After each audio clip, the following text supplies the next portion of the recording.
Hey lovelies, how are you all doing today?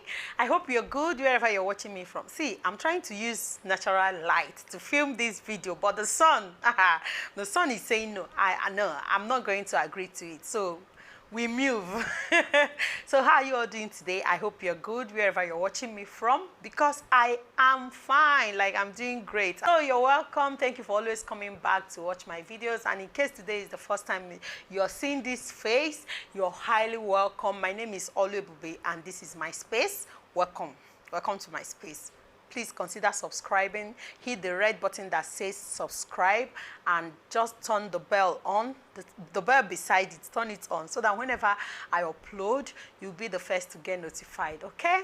So today is going to be like a chit chat, or yeah, just, you know, like storytelling kind of. Today's video, I'll be sharing with you guys some of the challenges I faced when I came here newly and the ones I'm still facing now, to an extent, okay? Yeah, so I'll be sharing some of the challenges I face living here in Qatar, okay? You know, coming from Africa, Nigeria to be precise, and coming to the Gulf country, like, is not easy. These are things that I never anticipated, okay, but they came to my face. And they dealt with me, okay, when I came newly. Yeah, so if this is what you want to watch, don't go anywhere, just sit back, relax, bring your Coke, bring your Fanta, bring your popcorn, bring your juices. So if this is what you want to watch, sit down, relax. Let's dive in right away. Before I start, please, disclaimer, this is, everything I'm going to share in this video is based on personal experience, okay? Based on what I can relate to. So that is it, okay? Because, you know, what works for Mr. A might not work for Mr. B, and what works for Mr. B might not work for Mr. C, okay? So everything I'm going to say here is based on how I feel or felt and everything relating to me, okay? So yeah, the first one on my list is my spiritual life. Guys, when I came here, I struggled with my spiritual life. Like, it was quite unfortunate that I didn't overcome that earlier, okay? It took me years. It took me years, more than 4 years or so, for me to be able to get my feet running again, okay? So what am I trying to say? It's not like there are no churches. There are churches. In fact, quite a number of churches are here in Doha, Qatar. You know, Qatar is a liberal Muslim country, okay? So not like we are forbidden to go to church or something. We worship, we go to church, we go to programs and all that, but it's beyond that, okay? What I'm saying is beyond going to church, is beyond going to church programs, okay? I don't know how to explain it, but if you are a believer, and you're a real born again, you will understand what I'm trying to say, okay? So going to church was not doing it for me. At some point, I stopped going to church, okay? In fact, I think I took that decision. It was intentional at some point, because when I was going to church, I was not getting what I wanted. Every time I go to church, instead of coming back fulfilled, instead of coming back, you know, changed, transformed, I come back angry.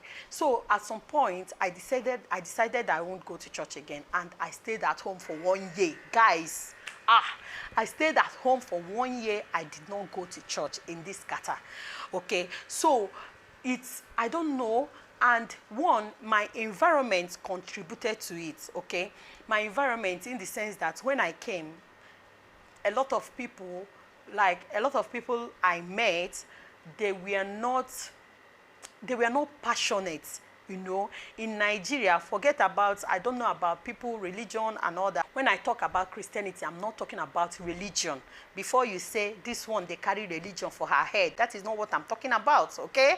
I'm talking about worshiping God, serving God in truth and in spirit, okay? So, but when I came, that passion was no longer there, because everything here was like, everybody don't grow past God. You know, when you move to abroad, you no longer have to, you know, sometimes they make a post on social media and say it's Nigeria, only those in Nigeria are carrying church on their head, you know, something like that.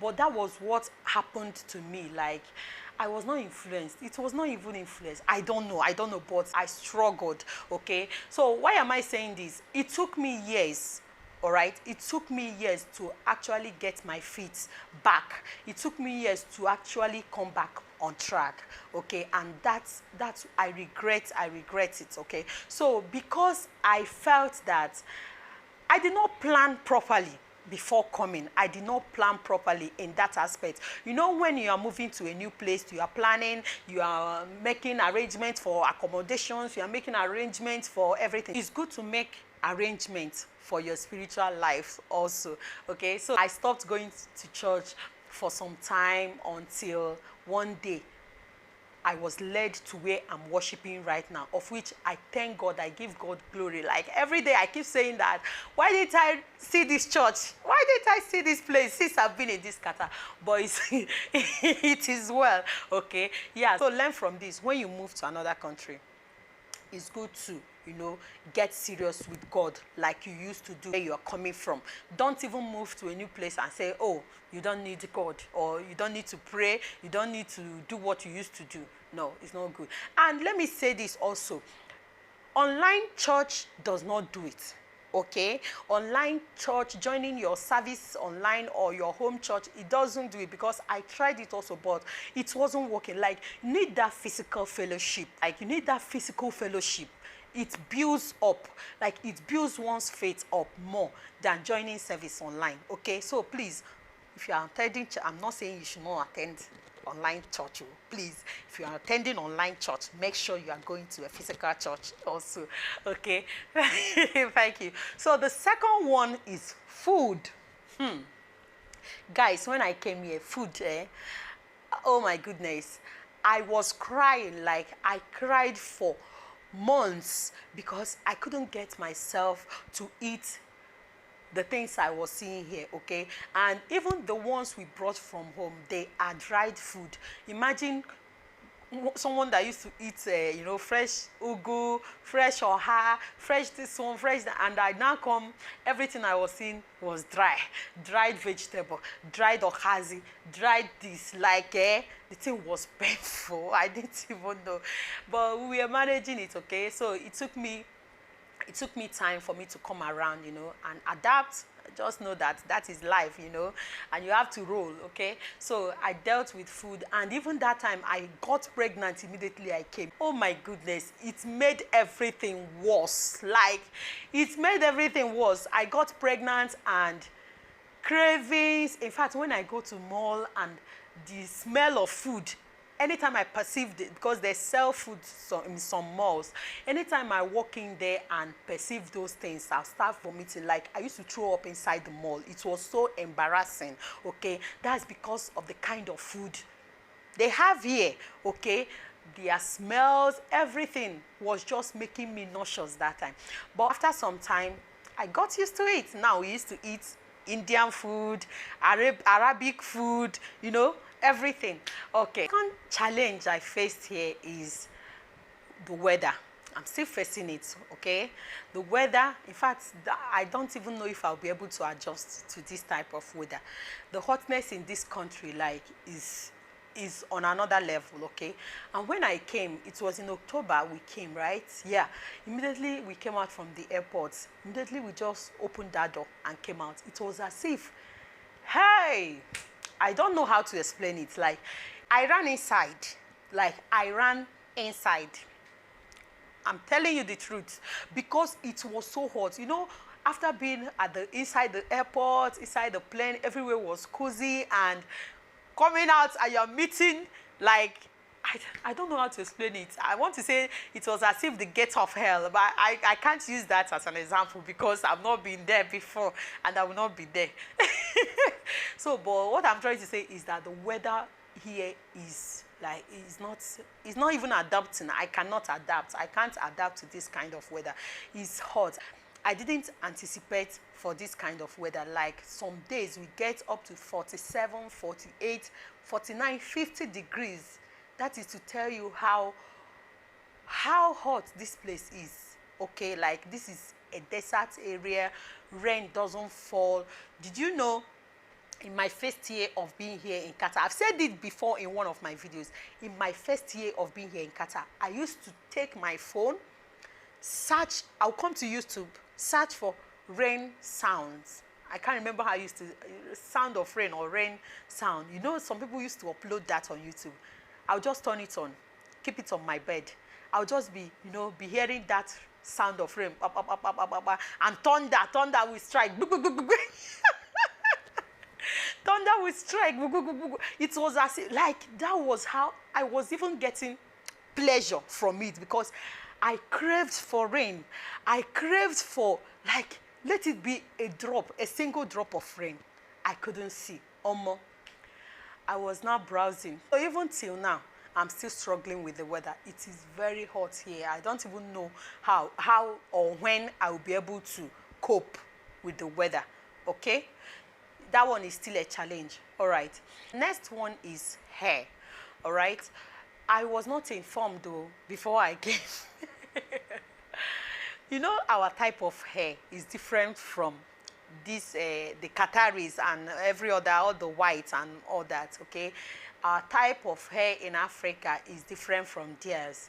Now, when I came, getting a relaxer was a hurdle, okay? I was not informed. There was no much information online that one could run with as at that time, but now I think the information is everywhere, okay? So I came, getting a relaxer for my hair was difficult, because in fact they sell a relaxer here, but that one is not a relaxer. It's just like a cream that you will apply on your hair, okay? Because our hair texture and everything is different from theirs. So I struggle with that. I'm still struggling, because right now we can't still buy the hair products, the kind of hair products we use. We can't buy them at the mall or, you know, open places that will also make it affordable for us. We can only get it from Nigeria, or, you know, so that is still a struggle. And visiting salons is also a struggle here, because in Nigeria we used to go to salon, treat our hair, they will stretch it, they will do, you know, apply all forms of treatments. But that is a luxury here, okay? So it is not easy.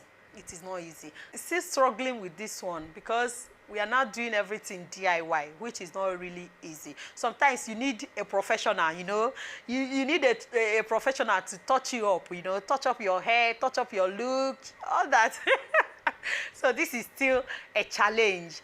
Okay, so these are the challenges. I know there are more, but I just want to mention these few so this video doesn't drag. Thank you for watching. If you watch up to this moment, you are the real MVP of this channel. Thank you for watching. I will see you all in my next one. Bye for now.